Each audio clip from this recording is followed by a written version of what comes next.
ഉത്തര കൊറിയയുടെ ഭരണാധികാരിയായ Kim Jong Un തന്റെ മകളായ കിം ജു എയെ ഔദ്യോഗിക പിൻഗാമിയായി തെരഞ്ഞെടുത്തതായി റിപ്പോർട്ടുകൾ. ദക്ഷിണ കൊറിയൻ ചാരസംഘടനയായ നാഷണൽ ഇന്റലിജൻസ് സർവീസാണ് ഇക്കാര്യം പുറത്തുവിട്ടത്. കഴിഞ്ഞ ഏതാനും മാസങ്ങളായി ഔദ്യോഗിക പരിപാടികളിൽ പിതാവിനോടൊപ്പം സജീവ സാന്നിധ്യമാണ് കിം ജുഎ. പിൻഗാമി ആകുന്നതിന് മുന്നോടിയായുള്ള പരിശീലന ഘട്ടത്തിലായിരുന്നു കിം ജുഎ എന്നാണ് പറയുന്നത്.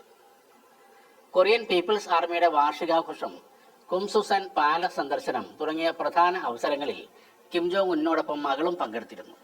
മാത്രമല്ല, നയപരമായ കാര്യങ്ങളിൽ കിം ജുഎ അഭിപ്രായങ്ങൾ രേഖപ്പെടുത്തുന്നതായും ചില സൂചനകളുണ്ടായിരുന്നു.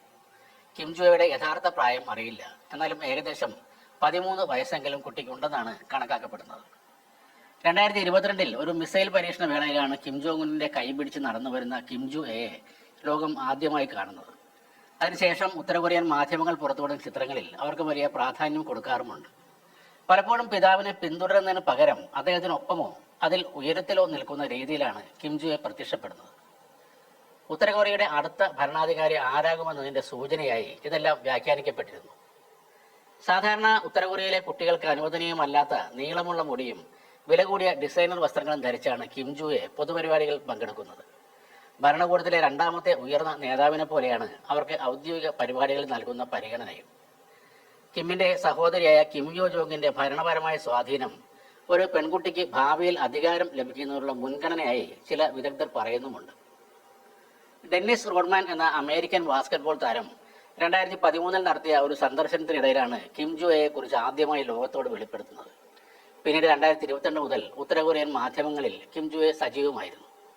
കടുത്ത പുരുഷാധിപത്യം നിലനിൽക്കുന്ന ഉത്തര കൊറിയൻ സമൂഹത്തിൽ ഒരു പെൺകുട്ടി പിൻഗാമിയാകുന്നത് നിരീക്ഷകർ വളരെ അത്ഭുതത്തോടെയാണ് നോക്കിക്കാണുന്നത്. കിമ്മിന്റെയും ഭാര്യ റിസോൾ ജുവിന്റെയും ഏക മകളാണ് ജു എ. കിമ്മിനൊരു മകൻ കൂടിയുണ്ടെന്ന അഭ്യൂഹങ്ങളുണ്ടെങ്കിലും ഇതുവരെ അക്കാര്യത്തിൽ സ്ഥിരീകരണമൊന്നുമില്ല. മകളായ കിം ജു എയെ മാത്രമാണ് അദ്ദേഹം ഔദ്യോഗികമായി ലോകത്തിന് മുന്നിൽ അവതരിപ്പിച്ചിട്ടുള്ളത്. കിം ജോങ് ഉൻ ഇപ്പോഴും ആരോഗ്യവാനായി തുടരുമ്പോൾ തന്നെ ഇത്ര നേരത്തെ തന്റെ പിൻഗാമിയെ നിശ്ചയിക്കുന്നത് എന്തിനാണെന്നൊരു ചോദ്യം കൂടെ ഉയരുന്നുണ്ട്. വരാനിരിക്കുന്ന പാർട്ടി കോൺഗ്രസിൽ ഇത് സംബന്ധിച്ച കൂടുതൽ വിവരങ്ങൾ പുറത്തുവരുമെന്നാണ് പ്രതീക്ഷിക്കുന്നത്. 2025 സെപ്റ്റംബറിൽ പിതാവിനോടൊപ്പം ബീജിംഗിലേക്ക് നടത്തിയ യാത്രയായിരുന്നു കിം ജു എയുടെ ആദ്യ വിദേശ സന്ദർശനം. അവിടെ വെച്ച് ചൈനീസ് പ്രസിഡന്റ് ഷീ ജിൻപിങ്ങുമായി കൂടിക്കാഴ്ച നടത്തുകയും ചെയ്തിരുന്നു. എന്തായാലും വരുന്ന പാർട്ടി കോൺഗ്രസോടെ കാര്യങ്ങൾ വ്യക്തമാകും. അടുത്ത 5 വർഷത്തെ രാജ്യത്തിന്റെ വിദേശ നയവും ആണവ പദ്ധതികളും ഈ പാർട്ടി കോൺഗ്രസിലാകും തീരുമാനിക്കുക. മകളെ പിൻഗാമിയാക്കാനുള്ള നീക്കത്തിനിടയിലും ആയുധ നിർമ്മാണവും വിപുലീകരണവും ശക്തമായ രീതിയിൽ തന്നെ നടത്തുകയാണ് ഉത്തര കൊറിയ. ഒരേ സമയം 10 ബാലിസ്റ്റിക് മിസൈലുകൾ വഹിക്കാൻ ശേഷിയുള്ളതും ആണവോർജ്ജത്തിൽ പ്രവർത്തിക്കുന്നതുമായ ഒരു കൂറ്റൻ അന്തർവാഹിനിയുടെ നിർമ്മാണത്തിന് ഇപ്പോൾ കിം ജോങ് ഉൻ നേരിട്ട് നേതൃത്വം നൽകുന്നതായും ദക്ഷിണ കൊറിയൻ ചാരസംഘടന അറിയിക്കുന്നു. ഈ മകളെക്കുറിച്ച് മാത്രമല്ല, സാക്ഷാൽ കിം ജോങ് ഉന്നിനെ കുറിച്ചും ഇന്നും വളരെ പരിമിതമായ ചില അറിവുകൾ മാത്രമേ ഈ ലോകത്തിനുള്ളൂ. കിം ജോങ് ഇൽ 2011 മരണമടഞ്ഞതിന് പിന്നാലെയാണ് മകനായ കിം ജോങ് ഉൻ വർക്കേഴ്സ് പാർട്ടിയുടെയും രാജ്യത്തിന്റെയും സൈന്യത്തിന്റെയും ഏകാധിപതിയായി നിയമിക്കപ്പെട്ടത്. ഉത്തര കൊറിയയുടെ പിതാവ് എന്നറിയപ്പെടുന്ന കിം ഇൽ സൂങ് ആണ് കിം ജോങ് ഉന്നിന്റെ മുത്തച്ഛൻ.